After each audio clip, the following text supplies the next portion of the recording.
Hi, I'm gonna talk about being an INTP and I guess the drawbacks. Not really. I mean, a little bit.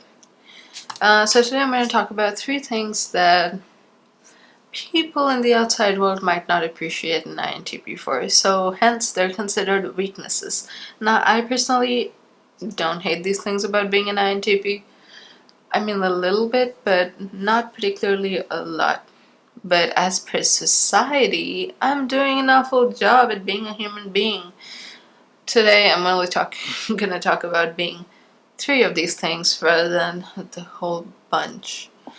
So, number one, INTPs like their alone time. INTPs like to be alone. INTPs like having their space, and people don't appreciate that. Um, so many of my friends, they're just like, hey, why are you like chilling at home? Why don't you come out and go to like events as of, but small little parties that keep happening around. And I don't like it. I don't like going to parties. I don't like talking to people which I don't necessarily need to be talking to. And it's not my favorite thing on earth. So, therefore, I'm not a fan of going out. And I like my alone time because I like to think and maybe dwell on some of the things that I'm thinking about. Like, I think about so much philosophical stuff, just like any other INTP. I'd rather think about that because that's fun for me than go out to some sort of, little, like, party or whatever it is. Because it's just so much more fun. I guess daydreaming for INTPs is I'm amazing. I love daydreaming, and people hate me for it. People are just like, oh, you shouldn't daydream. I love it. It's so amazing because it's a reality that you create, and it's absolutely amazing. See what I'm saying? So INTPs usually tend to stay in their head, which is why they would rather be with themselves rather than being with others who may or may not understand what they're thinking about and then judge or criticize them. Which INTPs are not that good with criticism because we're kind of egoistic people, but we're going off on a tangent. Number two, well, INTPs are considered pretty insensitive, and I think it's because I personally, I like to see the logic behind things rather than the emotion. And that's not wrong. I appreciate good emotion. Like I love good music and good art and blah blah blah. But INTPs are not very emotional in nature, so they're considered insensitive. And I'd say INTPs value honesty over, like, you know, pleasing people. They're not exactly people pleasers. If anything, they're far from people pleasers. The last thing they want to do is please people. Not that they would go against it to not please people. But INTPs are usually considered insensitive because they are, you know, they're because they're not very sympathetic with an emotion, with something someone's going through. Because to them, it's just like a clear-cut answer. So it's like, oh, if this happened, then I guess B would be the answer for it, and that's how you should react. And INTPs don't see it when people can't do that. So it's a little. That's why they're considered kind of insensitive, because they don't really understand. Usually, they're not very sympathetic, or I guess empathetic towards what a person's going through.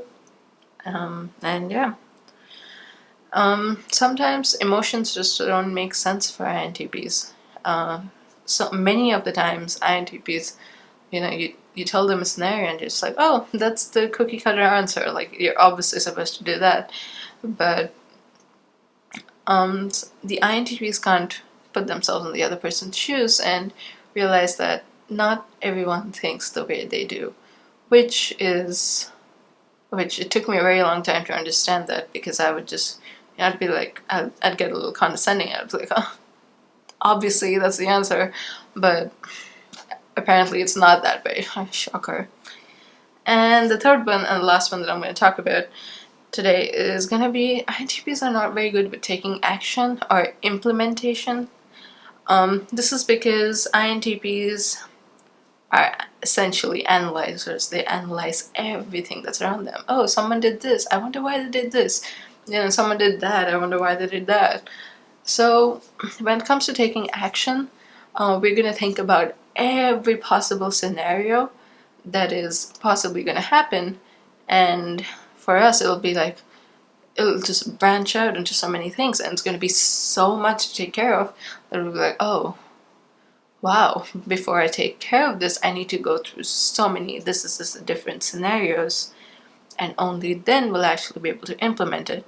And INTPs usually try to combat all the scenarios, which are usually, it's not that easy to combat everything that's possible. So yeah,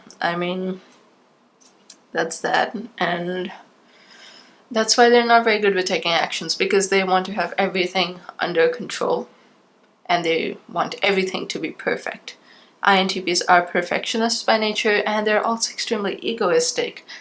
And being egoistic means that if they give their 100% in something and it doesn't turn out how they would like it to turn out, well, I guess that's an ego shatterer, which they do not like. So basically what they do is they don't put their 100% into everything they do, so that later on someone comes and say, haha, you weren't that good. Then they can always say, hey, I never gave it my 100%, so that's why it wasn't that good. Yeah, I guess that's it. These 3 things that society doesn't like me to have. And honestly, I'm not exactly proud of these things either, so.